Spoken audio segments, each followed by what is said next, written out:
الأخلاء يومئذ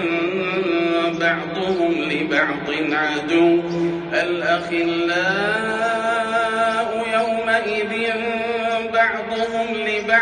عدو إلا المتقين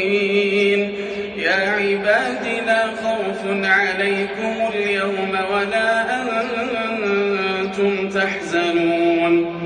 الذين آمنوا بآياتنا وكانوا مسلمين ادخلوا الجنة أنتم وأزواجكم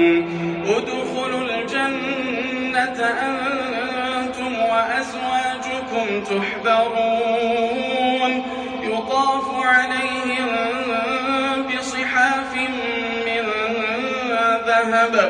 يطاف عليهم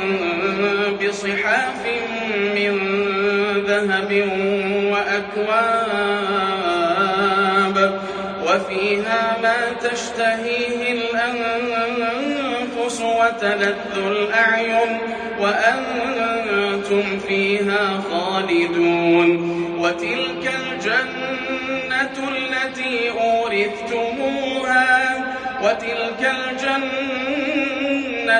التي أورثتموها بما كنتم تعملون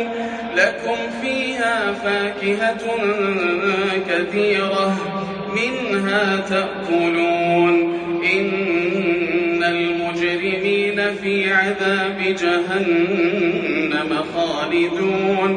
لا يفتر عنهم وهم فيه مبلسون وما ظلمناهم ولكن